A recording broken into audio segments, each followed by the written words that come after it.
Labdien! Es esmu Agnes Irmeja, vadu metoloģijas departamentu iepirkuma uzraudzības birojā. Mūsu departaments ir atbildīgs par konsultāciju sniegšanu, dažādu skaidrojumu gatavošanu iepirkuma jomā.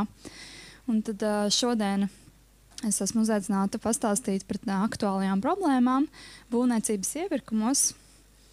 Tad apskatīšu gan problēmas projektēšanas, gan būvdarbu iepirkumos. Un, es prezentāciju centos izveidot tā, lai tās problēmas atspoguļotu pa būvniecības norises posmiem un pa iepirkuma norises posmiem. Tātad, kādas varbūt problēmas ir uzsākot iepirkumu, ar ko saskarās pasūtītāji vērtējot piedāvājumus un arī pirms tam izstrādājot prasības nolikumos, un arī kam būtu jāpievērš uzmanība iepirkuma līguma izpildes gaitā. Jo atšķirībā no varbūt līgumiem, kas tiek slēgti starp privātu personām, publisko iepirkumu līgumi nav tik vienkārši grozām. Tur ir diezgan tāds specifisks regulējums, un tam tad arī pieskāršos šajā prezentācijā. Un tad, uzsākot prezentāciju, gribēju uzsvērt tās problēmas, ar ko pasūtītāji saskarās vispār apzinot savas vajadzības, kas ir nepieciešams, un sākot izstrādāt iepirkuma dokumentāciju. Mēs to piefiksējam diezgan bieži tad, kad mums kā birojam tiek lūgts saskaņot sarunu procedūras par papildu darbiem, kas jau notiek būvdarbu līguma izpildes laikā, kad pasūtītājs konstatē, ka varbūt nav gluži viss iekļauts jau sākotnēji iepirkuma dokumentācijā, un attiecīgi līgums ir jāmaina. Un tas bieži izriet no tā, ka ir šīs problēmas, kas pastāv tieši iegūstot datus, lai varētu sagatavot projektēšanas uzdevumu. Piemēram, bieži tiek norādīts, ka, ja tas ir rekonstrukcijas objekts, tad sākotnēji nav bijis iespējams apzināt visas vajadzības pietiekami detalizēti, jo tā ēka tiek eksploatēta, tiek veikta tikai vizuālā apskate, un vairākas problēmas netiek šādā apskatē konstatētas. Turklāt, ja ēku eksploatē, tad vēl jau vairāk daudz ko varbūt nevar ieraudzīt. Un, varbūt daļēji to arī varētu risināt būvniecības informācijas modulēšanas sistēma, veicot šo skenēšanu, iespējams konstatējot šīs problēmas, kas tomēr varbūt nav konstatējams tīri tikai vizuāli apsekojot ēku. Tāpat arī šādiem rekonstrukcijas projektiem, tīpaši ja ēka ir diezgan sen būvēta, iztrūkst dokumentācijas par inženieru komunikācijām, kur kas atrodas, vai nav dokumentēti, teiksim, kaut kādas avārijas situācijas, ir bijis ēkā ugunsgrēks, bet tas nekur neuzrādās, un attiecīgi arī nav redzama tā kvalitāte, kas ir zem, teiksim, sienu apšuvuma. Tad tās faktiski ir tās problēmas, ko mēs redzam, kas rodās šajā te izpētes stadijā, pirms vispār tiek sagatavotas specifikācijas iepirkumam. Tad vēl arī pasūtītājam, plānojot iepirkumu un izvēloties pareizo iepirkumu procedūru, arī jāņem vērā, ka likuma regulējums paredz noteikumus paredzamās līguma cenas noteikšanai. Ja tiek veikts projektēšanas iepirkums, tad noteikti arī jāplāno tas, ka šis pats projektētājs arī visticamāk veiks vēlāk autoru uzraudzību, un tās izmaksas ir jāskaita kopā un attiecīgi jāizvēlās šo izmaksu summai atbilstošā iepirkuma procedūra. Jo dažkārt varbūt ir tā, ka pasūtītājs to neieplāno, un tur varētu būt risks, kad iepirkums ir uzskatāms par nepamatotu sadalītu vēlāk, teiksim, ja tas ir kāds fondu projekts. Tāpat arī pasūtītāji var plānot sākumā veikt metu konkursu, kad tiek izvēlēts izvēlēts viens vai vairāk uzvarētāji, kuriem ir labākais mets, un pēc viņu idejām arī tālāk tiek realizēta būve. Un tad pasūtītājs var teiksim, uzreiz jau paredzēt, ka šis meta autors arī projektēs tālāk. Un tad arī, protams, jāparedz jau veicot šo metu konkursu, ir jāpiemēro viņš atbilstoši šai līguma cenai, kas sastāv arī no projektēšanas un autoru uzraudzības izmaksām. Tad tālāk gribēju akcentēt tās problēmas, ko mēs redzam nolikumos. Mūsu birojas arī veic izlases veidā pirmspārbaudes iepirkumiem, kas tiek realizēti no Eiropas Savienības fondiem.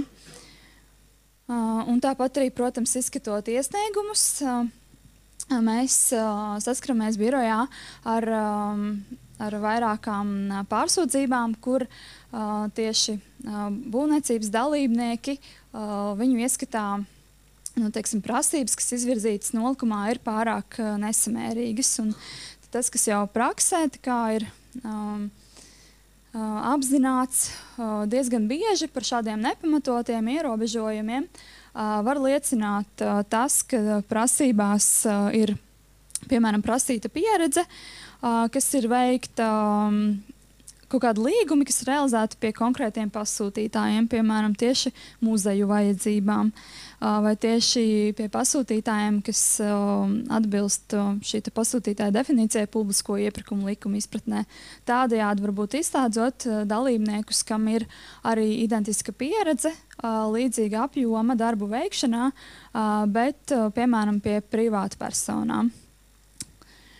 Tāpat arī pārsvarā, ja tiek prasīta pieredze, piemēram, būvu objektos līdzvērtīgos, kas ir vairāk kā 3 objektos, piemēram, 4 vai 5, arī parasti šāda prasība tiktu atzīta par nesamērīgu.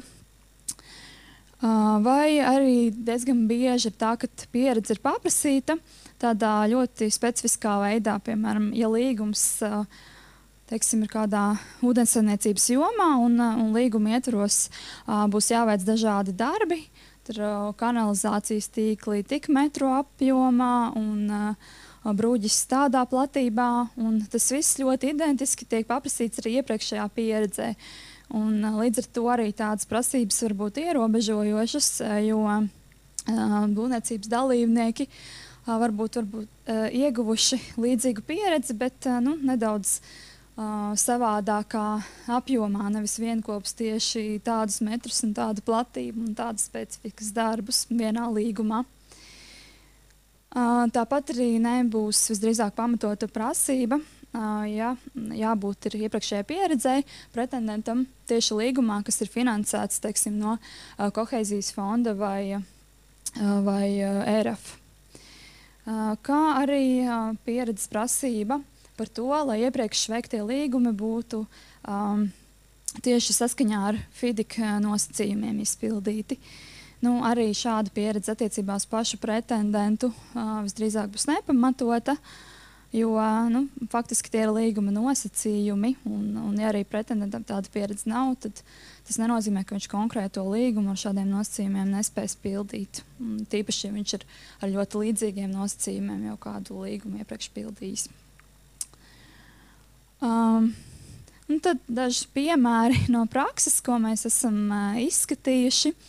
Iesnieguma izskatīšanas komisijā viens tātad augšējais ir tieši par šādu gadījumu, ka paprasīta tika ļoti specifiska pieredze, lai gan pretendentam, gan arī būvdarbu vadītājam, gan atbildīgajiem, gan arī būvdarbu vadītājiem atbildīgajiem par atsevišķām sadaļām būtu pieredze vienlaikus gan kanalizācijas izbūves darbos, konkrētā apjomā, gan arī lietus ūdens kanalizācijas izbūves būvdarbos. Tad mēs tā arī tajā sēdē īsti neradām pamatojumu, kāpēc tas ir prasīts vienlaikus, un vai, teiksim, nepietiek ar to, ka pretendents jau ir izbūvējis vispār kanalizācijas būvdarbus, un viņam ir šīs prasmes, kāpēc vēl jābūt arī atsevišķi tai pieredzē tieši lietus ūdens kanalizācijas izbūves būvdarbos. Tad otrs lēmums ir tieši par būvniecības informācijas modelēšanas sistēmu, kur pasūtītājs bija izvirzījis prasību, ka pretendentam ir jābūt pieredzei tieši šāda projekta izstrādē, kas ir veikts ievērojot būvniecības informācijas modelēšanas standartu vai analogā 3D modelēšanas sistēmā. Bet konkrēti šajā lietā tā pieredze bija vienlaikus prasīta arī, lai šis te projekts būtu veikts tieši otrās, vismaz 2 trešās grupas sēkām. Un kopumā tā prasība gala rezultātā tomēr tika atzīta par ierobežojošu. Šajā lietā arī tika prasīts atzinums no nozara organizācijām. Kaut arī kā iesniedzējs apgalvoja, ka jā, šajā sistēmā strādā pietiekami daudz, ne iesniedzējs, bet pasūtītājs apgalvoja, ka šādā sistēmā strādā pietiekami daudz piegādātāju, tomēr kopumā tā prasība bija attiecināta arī uz šīs te grupas sēkām. Tika atzīts, ka vēl tāda pieredze iespējams tomēr nav pietiekami lielam skaitam pretendentu. Jā. Tas ir viss kopā. Tas, ka gan 2 sēkas, gan tieši trešās grupas sēkas, gan tieši šajā modelēšanas sistēmā. Un faktiski jā, arī tur nozaru organizācijas atbildēja, ka šāda pieredze vēl varētu arī nebūt iepriekšējo 3 gadu laikā pietiekam lielam skaitam pretendentu. Un, tas var būt ieteikums, kā labāk to prasību izvirzīt. Viens no ieteikumiem varbūt to likt kā vērtēšanas kritēriju un vērtēt pozitīvāk šādu pieredzi, teiksim. Jautājums. Jā. Kāda labā prakse, cik reāli, izstrādājot tos konkursu nolikumus, apmēram jau tie tirgus dalībnieki vairāk vai mazāk ir zināmi. Cik ir labā prakse, cik būtu jābūt apmēram tiem komerciāliem, kas atbilst. Šī gadījumā jūs runājat, tur nebija pietiekami daudz viņu, kas atbilst uz šiem, bet cik ir tas 3, 5, 10? Tas ir, protams, jāskatās no konkrētā iepirkuma priekšmeta specifikas un nozares. Būvniecības iepirkumos parasti piedalās kaut kur, 4, 5 piegādātāji. Ja būs tikai kaut kāds 1 vai 2, tas droši vien nebūs pietiekami samērīgi. Tas tiešām ir katrā konkrētā lietā atsevišķi jāskatās. Tā grūti pateikt. Šajā lietā vēl arī tas, teiksim, no nozara organizācijām saņemtais atzinums arī bija tāds, ka tik un tā ir jābūt tai tehniskajai dokumentācijai, pēc tam izstrādātai 2D formā. Un rezultātā tāpat tas projekts vienmēr tiek uz papīra uzlikts. Grūti pateikt, vai, teiksim, ja būtu varbūt pasūtītājiem citi argumenti, vai tā prasība būtu nedaudz savādāka, vai viņa arī nākamajā liektā tiktu atzīta par ierobežojošu, vai, teiksim, vēlāk pēc gada varbūt būtu jau vairāk šī pieredze. Jā.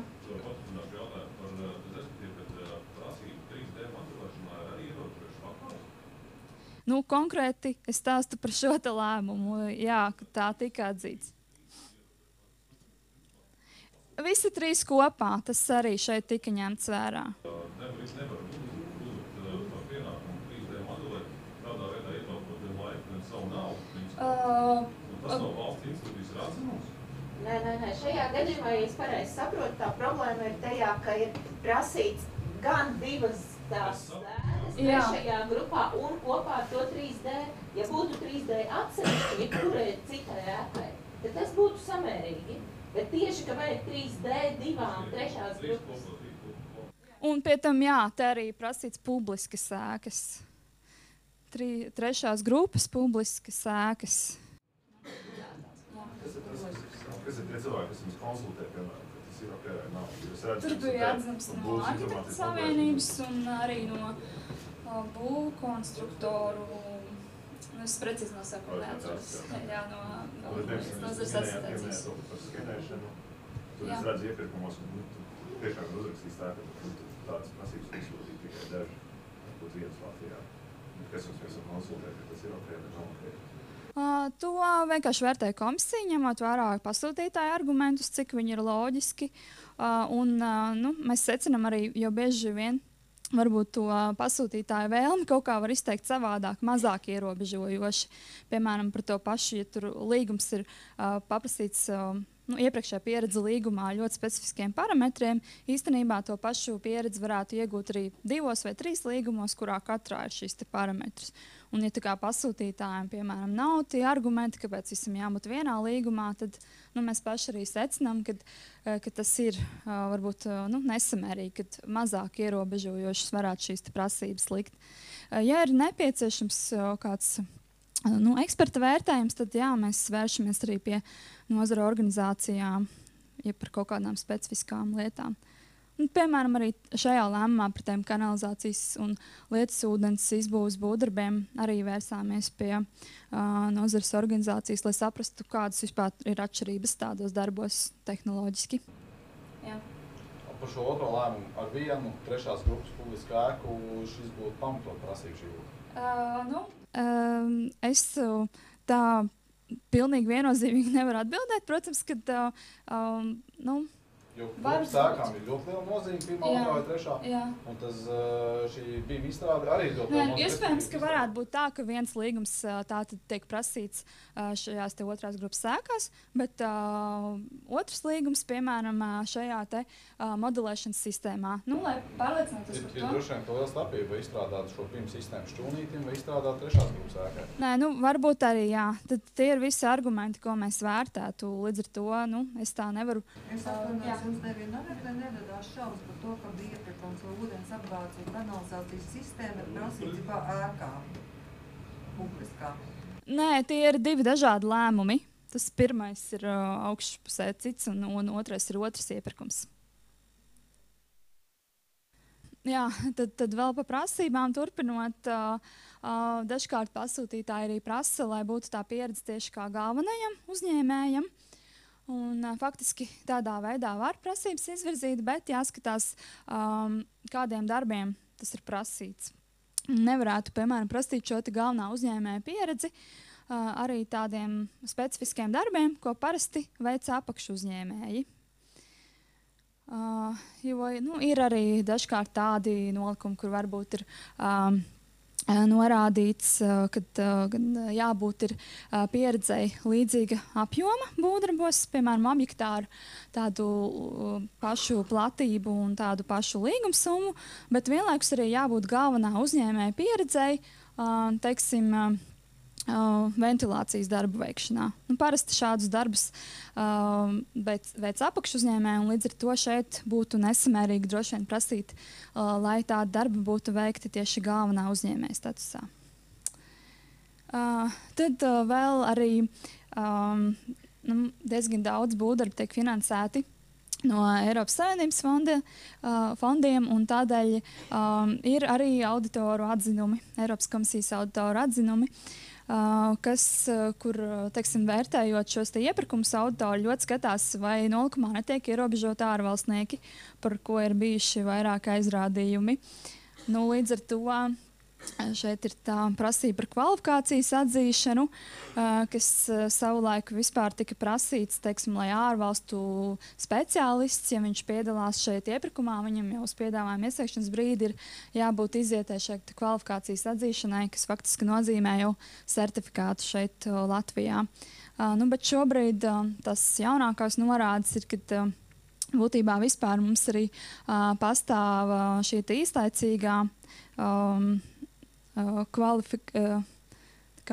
īslaicīgā atzīšana, ja īslaicīgi šeit kāds speciālists nāk un piedalās kādā objektā, tad viņam pat nemaz nav jāaiziet visu šī garā atzīšanas procedūra.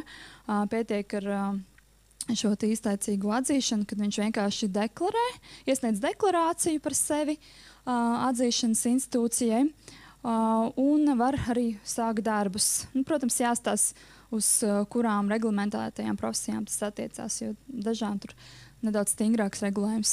Un tāpat arī, piemēram, Eiropas komisijas auditori norādījuši atsevišķās lietās par to, ka nepamatot prasīts latviešu valodas zināšanas. Ja, piemēram, tam speciālistam līguma izpildē nav tieši jākomunicē, tad iespējams arī nav pamatoti prasīt šīs zināšanas. Vai, ja to var nodrošināt arī ar tulku palīdzību, viņa dalību.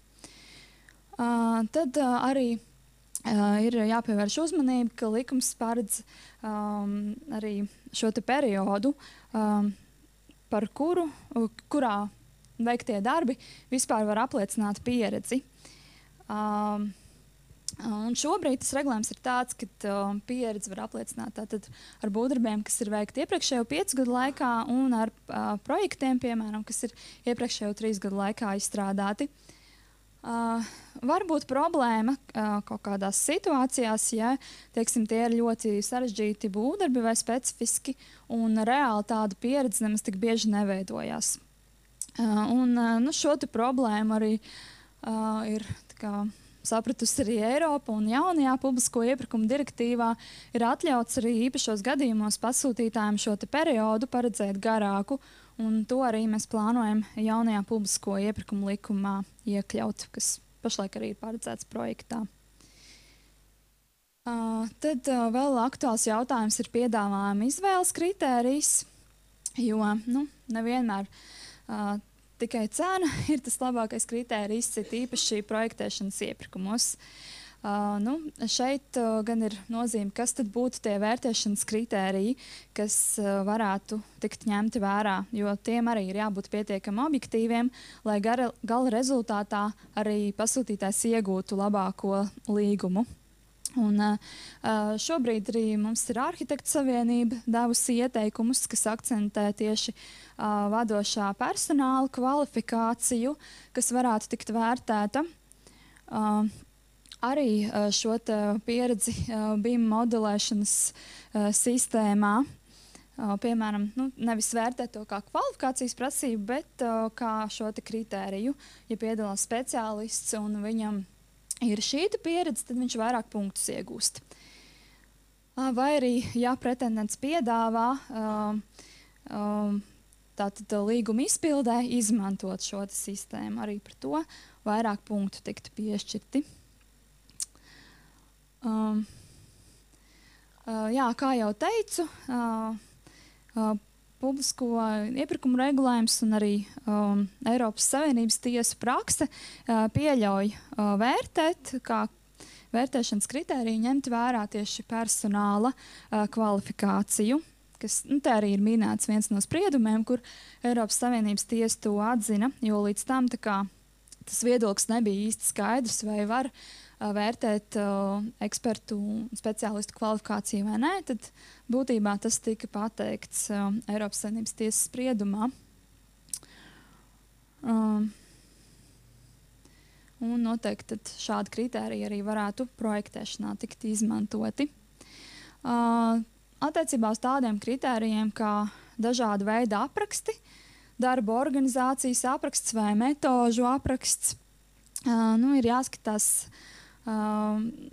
Faktiski šeit kritēriji ir jādefinē diezgan uzmanīgi, lai nebūtu tā, varbūt, ka tikai formāli šis apraksts tiek vērtēts, kuram varbūt vairāk un detalizētāk un garāk aprakstīts, tas arī labāks, bet pēc būtības arī varbūt, lai būtu, kad vairāk punktu saņem tas, kurš arī piedāvā varbūt efektīvāk šo darbu organizāciju vai metodas. Jā.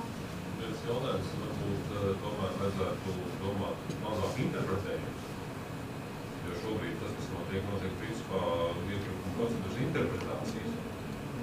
Respektīvi, saimnieciski izdarījumos iepirkumos šīs normas būtu rakstīts neinterpretējami, kā to publiski darīt. Problēma arī būtu mazāk, un cilvēki izmanto saimnieciskas izdarījumu piedāvājumu. Droši vien, ka visus iespējamos kritērijus un vērtēšanas metodas likumā nevarēs nodefinēt. Un, tāpēc ir svarīgs arī darbs ar nozaru organizācijām. Pašlaik arī tas notiek, kad ļoti labi ir šīs vadlīnijas, teiksim, kas pasaka, ko tad varētu vērtēt un iespējamās metodas šeit vērtēšanai dod. Bet, protams, ka nevar aizliegt to, ka katrs pasūtītājs tomēr pēc savām vajadzībām nosaka konkrētu šo te metodi. Tā nevienmēr ir, tas nav tas, ko varētu likumā detalizēti regulēt. Un tāpēc noteikti jau tur būs šīs te interpretācijas, cik tālu kaut kas ir vai nav atļauts.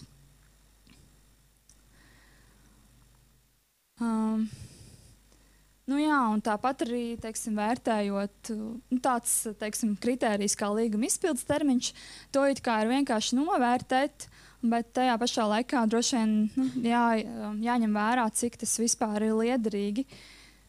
Protams, ja tas ir kaut kāds fonda projekts un viņš ir tiešām viņam ļoti strikts termiņš un ātri šis līgums ir jāpabeidz, tad varbūt ir būtiski vērtēt šo termiņu. Bet katrā ziņā, ja viņu vispār vērtē, tad noteikti ir jāparedz kaut kāds ierobežojums līdz kādam termiņam, tad vispār, ja saīsina šo līgumu izpildi, var saņemt šo maksimālo punktu skaitu, lai nebūtu arī pārāk liela šī manipulācijas iespēja pretendentiem.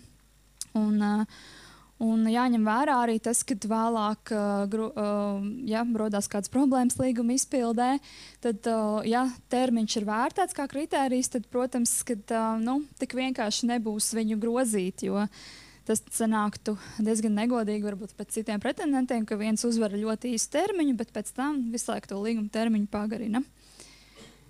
Vēl šeit ir atsauce uz vienu mūsu lēmumu, kur priekšmets bija būvprojekta izstrāde, būvniecība un autoru uzraudzība. Un šeit tika pasūtītājs iestrādājis nolikumā tādas vērtēšanas kritērijas kā arhitektūra, objekta plānojums un izvietojums, kur tika vērtēti dažādi aspekti, ko pretendents piedāvā. Un, faktiski tie kritēriji arī tika atzīti par pamatotiem, bet pati tā vērtēšanas metode nebija pietiekami izsmeļoša. Jo arī tam ir jāpievērš uzmanība, lai būtu saprotams pretendentam, par ko tad viņš saņems lielāku punktu skaitu, un vēlāk arī komisijai būtu vienkāršāk pamatot savu vērtējumu. Diezgan bieži praksē pretendenti izmanto apakšuzņēmējus, un atsaucās uz viņu pieredzi vai finanšu iespējām. Faktiski atsaukšanās uz citu piegādātāju resursiem no publisko iepirkumu regulējuma viedokļa ir pieļaujama, bet jāņem vērā tas, ka ir jāpierāda šim pretendentam, ja viņš atsaucās uz kādu citu, kad šie resursi būs faktiski pieejami. Piemēram, atsaucoties uz šeit citāts viens Eiropas Savienības tiesas spriedums, kur bija atsaucies pretendents uz cita subjekta pieredzi. Un, tas nevienmēr ir tik vienkārši pierādīt šo pieredzes pieejamību. Šeit, tie ģenerāla advokāta secinājumi bija, ka jāatsaucās uz pieredzi, tad šai pieredzē, protams, ir jābūt līguma izpildē, noderīgai un pielietojamai. Un tam, uz kura pieredze paļaujas, ir jānodrošina vismaz līguma vadīšana.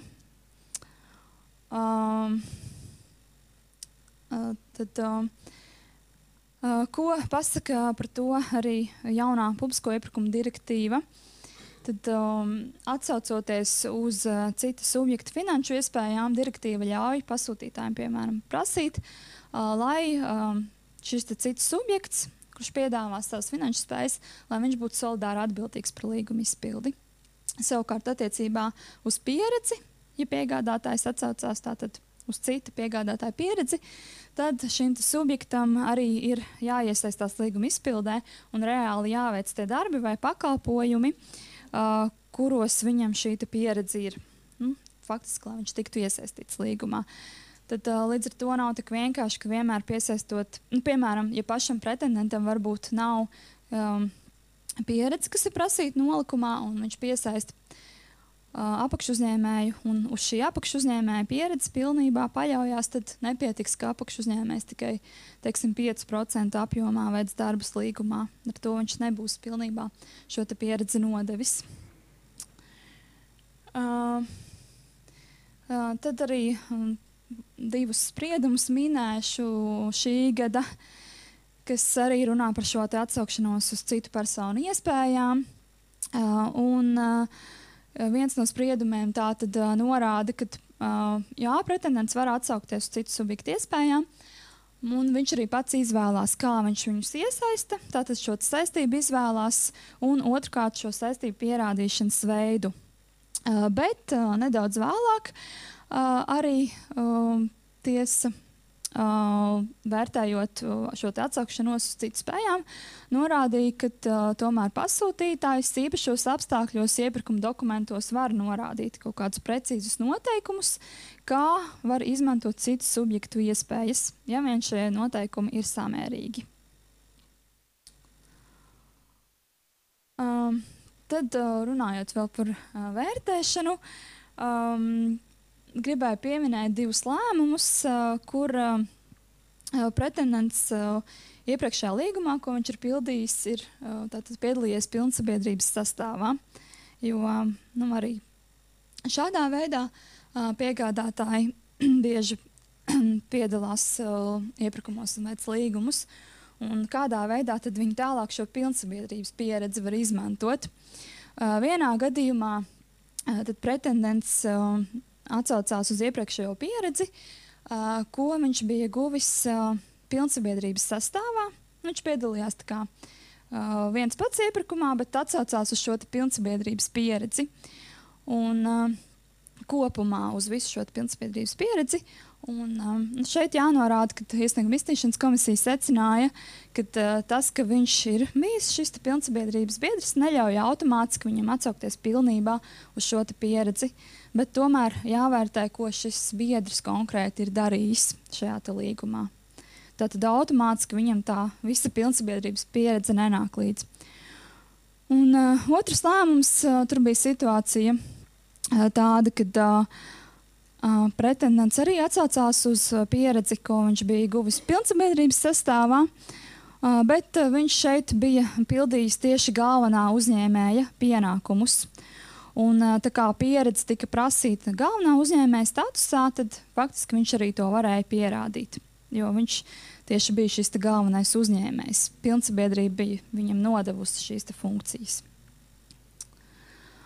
Un kā jau sākumā minēja, kad iepirkuma līgums nav tik vienkārši grozāms, kā līgums starp privātpersonām. Tādēļ arī būtiski ieplānot jau sākotnēji līgumā dažādus riskus, kas varētu rasties un nosacījumus, tad pie kādiem varētu līgums tikt grozīts. Jo likums pasaka, ka iepirkuma līguma grozījumi tātad ir pieļaujami tikai nebūtiski. Ja tie ir būtiski, tad tikai tajos gadījumos, ko paredz likums. Un vēl arī atsevišķos gadījumos, ja tie ir veikti maksimālajās robežās, ko pieļauj likums. Un šobrīd tas ir, piemēram, būvdarbu līgumos 15% no līguma vērtības un pakalpojumu līgumos 10% no līguma vērtības. Un vienlaikus arī tās vērtības nedrīkst pārsniegt tātad 135,000 pakalpojumu līguma gadījumā un vairāk kā 5 miljonus, precīzi summas, neatceros, 5 miljonus un 552,000 būvdarbu līguma gadījumā. Bet tātad šajās robežās bez tāda īpaša pamatojuma varētu arī līgumi tikt grozīti. Protams, vienīgais pamatojums, kam pasūtītājiem ir jābūt kaut kādi liederības un ekonomijas apsvērumi, bet virs šādām summām tad ir jāvērtē, vai tie grozījumi ir būtiski vai nē. Un, piemēram, tie būtiskie grozījumi ir tādi, kas varētu mainīt sākotnēji šo pretendentu loku. Piemēram, kaut kādu, materiālu nomaiņa, bet tur jāskatās, vai tie būs būtiski vai nebūtiski, atkarībā no tiem apstākļiem, kādēļ šie materiāli tiek mainīti. Vai speciālistu maiņa uz sliktāk kvalificētiem speciālistiem, līguma izpildes termiņu pagarināšana. Atsevišķos gadījumos arī tas varētu būt attaisnojami. Tad arī būtiski grozījumi būs ekonomiskā līdzsvara maiņa par labu pretendentam. Piemēram, ja ir bijis paredzēts avans, tad pretendentam tomēr viņu neparedz un tām līdzīgi.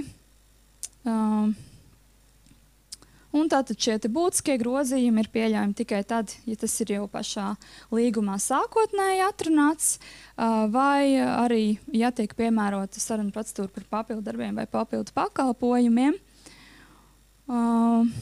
Nu jā, bet tur arī ir nosacījumi, kas ir jāievēro. Kad papildu tie būvdarbi var būt tikai 50% apmērā un tikai tad, ja radušies neparedzamu apstākļu dēļ, un tad, ja tie ir nepieciešami objektīvi šim te līgumam. Piemēram, nevis tikai pasūtītājs izdomā, ka tas ir liederīgi. Diezgan grūti ir pamatot šos te neparedzamos apstākļus, kāpēc pasūtītājs kaut ko jau sākotnēji nav līdz galam apzinājis.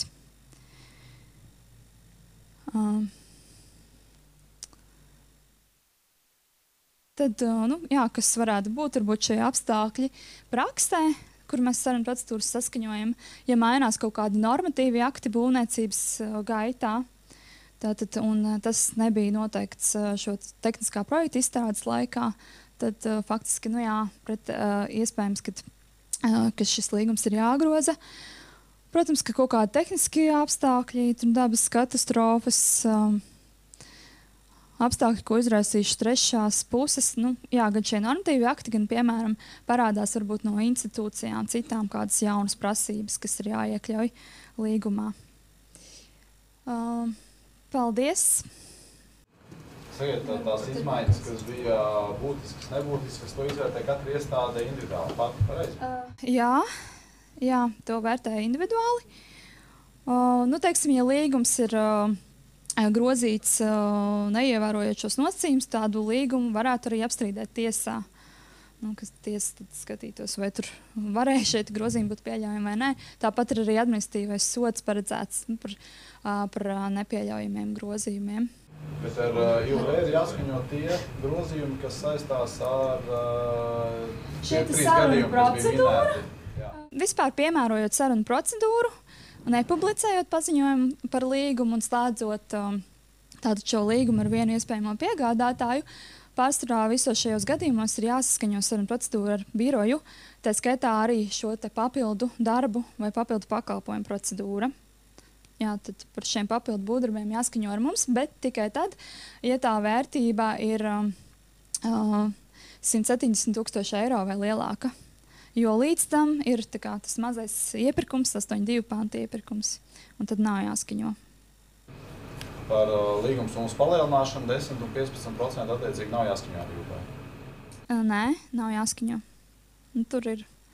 Nu, faktiski, jā, tur arī Eiropas komisija, mēs arī lūdzām skaidrojumu, vai kādi apstākļi tur būtu jāņem vērā, lemjot par tādiem 15% grozījumiem, un nekādi īpaši jau nav apsvērumi, kaut kādi aizliegumi vai ierobežojumi. Nu, vienīgais tas, cik tas pašam pasūtītājam ir liederīgi un pamatoti no tāda finanšu līdzekļu iztērēšanas viedokļa.